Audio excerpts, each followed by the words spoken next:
অধিকাংশ লোক জানি না হ্যাঁ না এর অর্থ কি, এই ভোটের মূল ম্যানুয়ালটা কি। এই কলা কৌশলে তোরা না দিছস গণতন্ত্রের পক্ষে আর হা দিছস গণতন্ত্রের বিপক্ষে। তো মানুষ, বাংলাদেশের বেশিরভাগ মানুষ মূর্খ, ওরা মানে হা মনে সঠিক মনে করে ভোট দিব, এই কলা কৌশল করে সিটারি বাটপারি করে যখন হা না দিলি তোকে এই হা না তোকে ফুটকির ভিতরে ঢুকে রাখ। তোরা তোরা জাতির লোকের যে একটা সিটারি বাটপারি করছস জনগণ এটা বুঝে গেছে। আমরাও তো মিডিয়ার মাধ্যমে বুঝাই দিছি তোরা হা না ভোট দিয়া মানে হা যুদ্ধ হইলে তোরা মানে এটা দিয়া ইয়ে করবি যে ৭১-এ পাকিস্তানের লগে বিভাজন করা আমাকে ঠিক হয় না। এই কুত্তার বাচ্চা, ৭১-এ বিভাজন করা পাকিস্তানের লগে যুদ্ধ করা আমাকে ঠিক হয় না।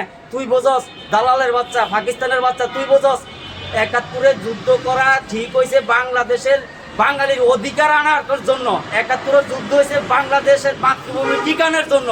৭১-এ যুদ্ধ হয়েছে বাঙালির পূর্ণ অধিকার, ন্যায্য অধিকার পাওয়ার জন্য। ৩০ লক্ষ মা বোনের ইজ্জতের বিনিময়, অনেক ভাই বোনের ইজ্জতের বিনিময়, শহীদের বিনিময়ে এই ৭১ পাওয়া। সেই ৭১-এর ইয়াকে তুই ধামাচাপা দিয়া আবার গণভোট চালু করছিস। মানে তুই কবি পাকিস্তানের কাছে যে ৭১-এ আপনাদের লোকের আমাদের বিভাজন করা ঠিক হয় না। তুই কত বড় জালেম, তুই কত বড় মুনাফিক, তুই কত বড় মির্জাফর, জামাত শিবির রাজাকার।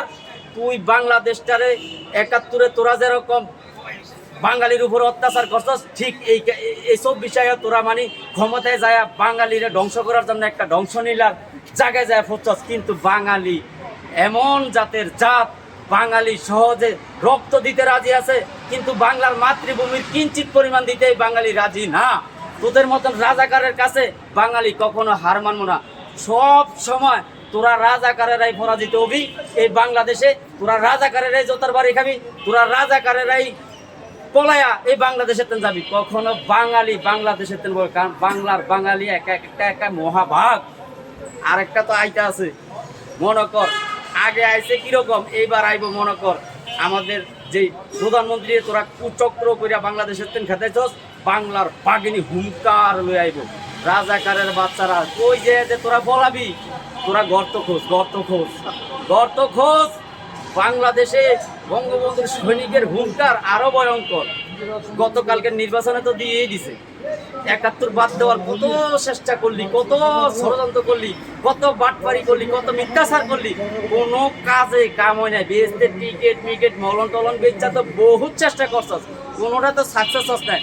এইটা বাঙালি তোরা যে সিটার বাটপার, ৭১-এর একটা দস্যু, ৭১-এর একটা রাজাকার, এইটা বাঙালি বুঝে গেছে। তোরা কখন আর বাংলাদেশে তোকে মিথ্যাচার ছড়াই থাকবি না।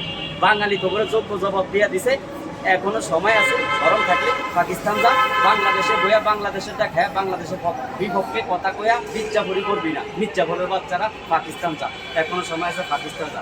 বাঙালি নলে তো করে ফুটবলের মতন একটা শট মারবো, একেবারে যায় পাকিস্তানের মাঠের মধ্যে যায় বলবি, বাংলাদেশে তো বেস্ত নেবো না, ডাইরেক্ট চলে যা। নলে মেসি শুট কারে, মেসি ওই যে মিডলে